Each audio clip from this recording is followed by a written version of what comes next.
Greetings, YouTube. Today I'm going to review the Tome of Secrets for the Pathfinder game. Now, this is a PDF that's available online, and it's dedicated to the Pathfinder rules, and it's kind of offering some alternative races, classes, rules. Kind of think of it in some ways as the Unearthed Arcana for Pathfinder. However, it has much more of an amateur feel to me than a higher level production is, because frankly, I was quite impressed with Pathfinder publication. This is a third-party publication, and I don't think it holds up to the same standard that the actual Paizo publications do. Gonna look at the table of contents here, so run a few things down for you. First, they have some races. They have three. The Sauron, which is dinosaur-based, and it was alright. Didn't excite me, didn't thrill me. The Ratkin, again, I think we've been seeing these kind of things before. The other one was the Half-Ogre, and the Half-Ogre actually kind of bugged me. The Half-Ogre presented here, quite frankly, didn't seem to be all that more impressive than a 3.5 Orc. And when you say Half-Ogre, to me, that means it has to really have some oomph. The stats on this race is a +4 strength, +2 con, and then 3 negative stats: intelligence, wisdom, and dexterity.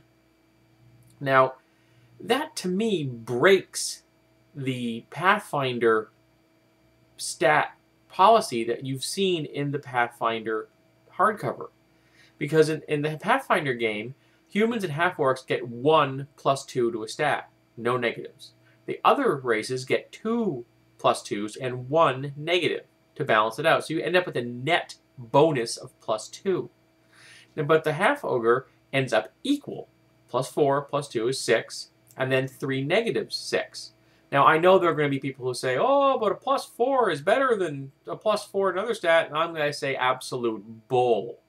I've never thought that was true, and I still don't. I thought it was a dumb idea the first time I heard it. I think it's a dumb idea now. So really, if I were going to run these Half-Ogres, I would give them only 2 negatives, probably to the Wisdom and Intelligence, because that makes the most sense. But the rest of the race, this particular race, is just flavorless. I didn't like it. I'm actually already working on my own version of the Half-Ogre. I'm still kind of hammering out the details. Then we have some classes. The Artificer, a Pathfinder version of kind of what you see in the 3.5. It seemed workable. I've never really been attracted to the whole concept of an Artificer class myself. The Knight, and again, it's a Knight class.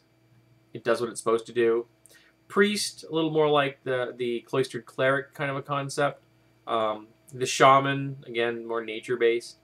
Spellblade, spells and swordsmanship fused into one kind of a thing. The Swashbuckler, though I'm really not sure why you couldn't just do a Swashbuckler with a straight Pathfinder fighter. The Warlock and the Warlord. The Warlord seemed flavorless and I don't remember it, and the Warlock kind of disappointed me because I really wanted to see a Pathfinder version of the Warlock class from 3.5. I realize you can't do an exact translation, but you could have gotten a lot closer. This one, I don't know, it was I don't know, just disappointment for me. I was kind of hoping to see something better. Then we have some drawbacks. I like the drawbacks concept. You take a penalty to some class characteristic, and you get a bonus.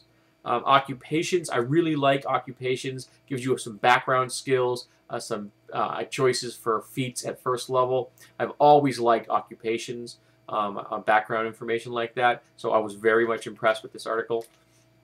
Then there's some Game Master options. You have Shock and Awe, Morale. And this is essentially creating a separate characteristic of morale.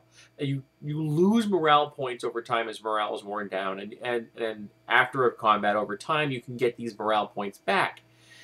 To my mind, that's a needless complication to the game.